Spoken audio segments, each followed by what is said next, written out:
Hi, I'm Bradley Barth, Senior Reporter with SC Media. I'm here today with Casey Ellis, CEO of the bug bounty company, Bugcrowd. Casey, thanks for being with us today. Thank you for having me. So your company just released its 2017 State of the Bug Bounty Report.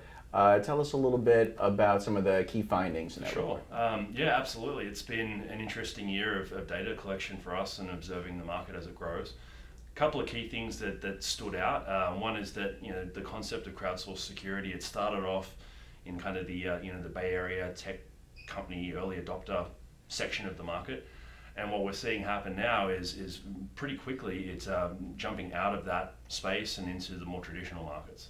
So that's been a key finding. That's something that we always thought would happen. Yeah. Just on the basis of the need for vulnerability discovery, the fact that there's not enough people to go around as it is with the whole resource shortage that's happening, and the fact that it just works. So that's been a big one. I think with that, the average criticality of the vulnerabilities that are being reported has increased, and with that, the amount that the researchers are being paid has gone up as well. So let's talk about some of the current trends that you also found in the report. Sure. For instance, which industry sectors are you seeing a lot more interest from lately in terms of establishing a crowdsourced vulnerability program? So who's ahead of the game and why? And maybe conversely, who would you maybe like to see a little bit more interest from? Yeah, for sure. So automotive is definitely a breakout.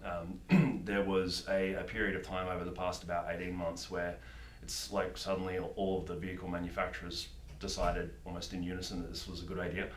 So we've seen pretty unusual, frankly, increase in adoption in that particular sector. Retail and financial services as well, they've both picked up pretty dramatically over the past 12 months.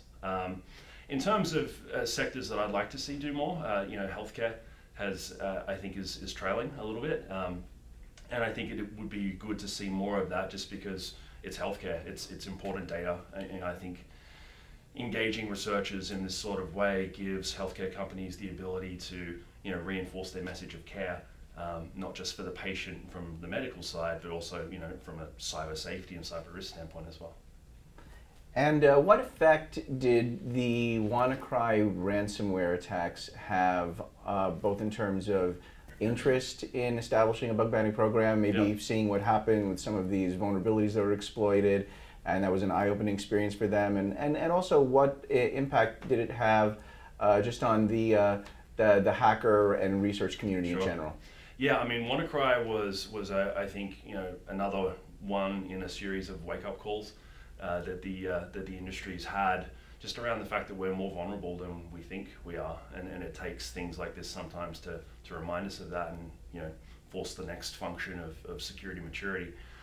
Obviously, it's not the best way to find out. It's probably better to be proactive, but it got that job done, which I think ultimately is a net positive. On the researcher side, the thing I think that was really interesting was the fact that it was stopped by this guy over in the UK, Malware Tech Blog, and who is he? He's just someone who was available, wanted to do something to help, had the right skills to actually make a difference, and ended up really putting a pretty big dent in the overall attack.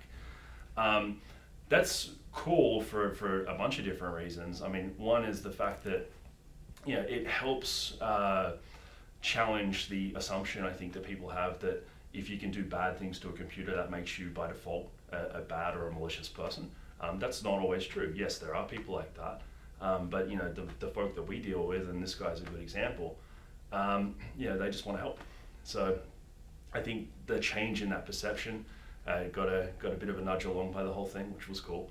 And then also the fact that it really validated the crowdsourced model. The fact that this is, there's distributed creativity, there's all sorts of different skill sets that exist all around the world. And to be able to get proactive about actually engaging them, I think it says good things about the bug bounty model. We saw a lot more folk coming in from the supply side. They were kind of inspired by all of that, and they want to join in and take part as well. So. Sure. Yeah. Well, great. Well, again, that was the 2017 State of the Bug Bounty Report by Bugcrowd. Here with Casey Ellis, CEO of Bugcrowd. I'm Bradley Barth, Senior Reporter with SC Media. And until next time, have a safe day online.